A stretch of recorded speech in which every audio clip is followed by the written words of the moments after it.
warahmatullahi wabarakatuh. Bismillah, alhamdulillah, la haula wala quwata illa billah, amma ba'd. Pemirsa dan pemerhati Tasbih, Tausiah dan Bincang Bulan Ramadan, program dari SMP Negeri 3 Surabaya, khususnya siswa-siswi SMP Negeri 3 Surabaya yang sangat saya cintai sama banggakan. Syukur alhamdulillah pada sore hari ini kita dapat kembali bertemu untuk kegiatan Ramadan berupa tausiah dan bincang Ramadan. Mudah-mudahan kehadiran, keikutsertaan kalian semua dalam program ini menabatkan ridho dari Allah Subhanahu wa Ta'ala dan sekaligus menambah wawasan serta apa yang kalian lakukan mudah-mudahan bernilai ibadah di mata Allah Subhanahu wa Ta'ala. Amin. Allahumma amin. Pemerhati siswa-siswi SMP Negeri 3 Surabaya yang sangat saya cintai, saya banggakan. Pada pertemuan kali ini kita akan membahas materi tentang fikih. Namun sebelum lebih lanjut kita membicarakan materi fikih jauh lebih dalam, saya akan menyampaikan mukadimahnya terlebih dahulu, yaitu pengertian tentang ilmu fikih itu sendiri. Sebab kita sering mendengar kata fikih, kalian mungkin pernah mendengar juga, pernah mengikuti kajian fikih, secara garis besar mungkin tahu, tapi secara pengertian mungkin perlu ada penjelasan. Baik, kita mulai dengan fikih. Fikih terdiri dari pengertian bahasa dan pengertian secara istilah.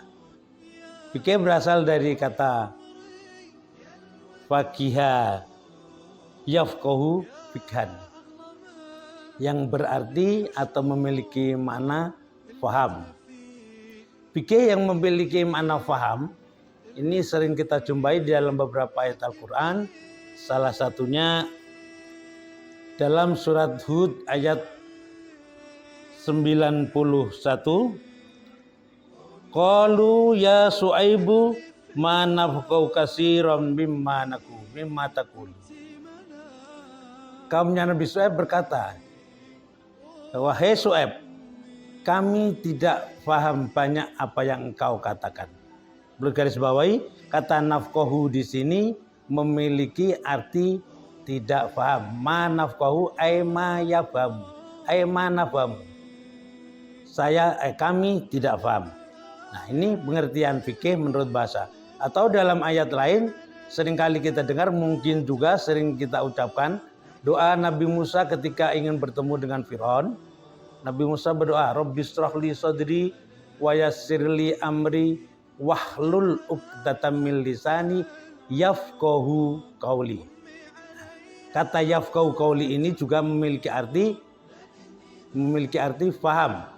Jadi Nabi Musa berdoa, ya Tuhanku, lapangkanlah dadaku, mudahkanlah segala urusanku, dan ringankanlah, mudahkanlah aku dalam berbicara, sehingga dia atau mereka memahami apa yang saya ucapkan.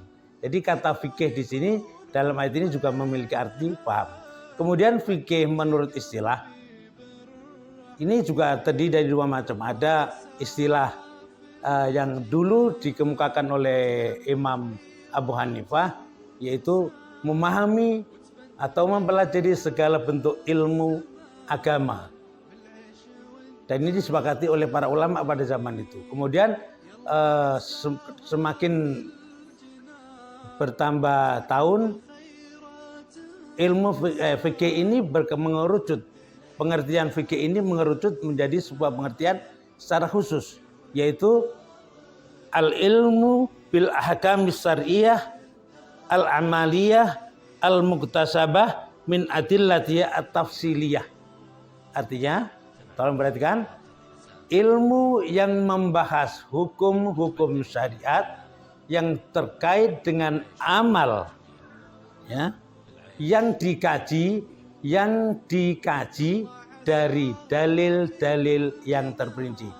Saya ulang sekali lagi, fikih menurut pengertian yang lebih khusus adalah ilmu yang membahas tentang hukum-hukum syariah yang terkait dengan amaliyah, ya, yang digali dari sumber-sumber yang terperinci.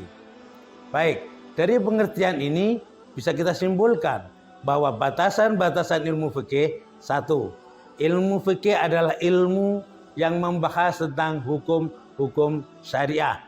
Jadi yang tidak terkait dengan hukum-hukum syariah, maka itu bukanlah termasuk ilmu fikih. Seperti ilmu logika, ilmu bahasa, ilmu tata bahasa, ilmu matematika, biologi, fisika, dan lain sebagainya. Itu bukan termasuk ilmu fikih.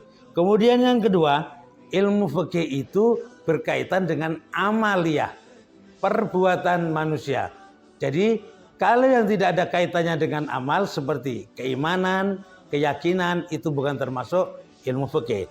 Kemudian fikih itu dibatasi lagi, digali dari sumber atau dalil-dalil yang terperinci.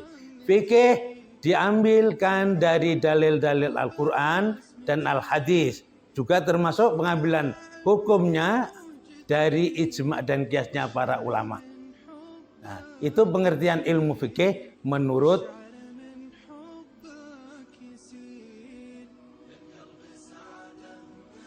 potong ya. Aku bingung bukan. Oke. Baik anak-anak, baik pemerhati tasbih yang sangat saya cintai. Jadi ilmu fikih itu ya diambilkan dari dalil-dalil yang perinci dari Al-Quran, hadis, ijma' dan qiyasnya para ulama. Nah, sasarannya ilmu fikih itu juga ada berupa amalan-amalan, baik itu ubudiyah maupun amalah ubudiyah, yaitu sholat, puasa, zakat, haji, dan lain sebagainya. Dan amaliyah yang lain seperti muamalah, contohnya perdagangan, jual beli, kemudian hutang piutang, pernikahan, urusan rumah tangga, ya, dan lain sebagainya yang berkaitan dengan itu, termasuk juga waris di dalamnya. Dan juga sasaran yang terakhir adalah jinayat dan had. Jinayat itu artinya kriminalitas, sedangkan had adalah konsekuensi dari kriminal tersebut. Itu anak-anak yang bisa saya sampaikan untuk muqaddimah atau awalan dari program tasbih dalam materi fikih ini. Selanjutnya mudah-mudahan kita ke depan bisa membahas ilmu fikih yang lebih dalam lagi. Baiklah, kita tutup kegiatan ini dengan doa kafaratul majlis.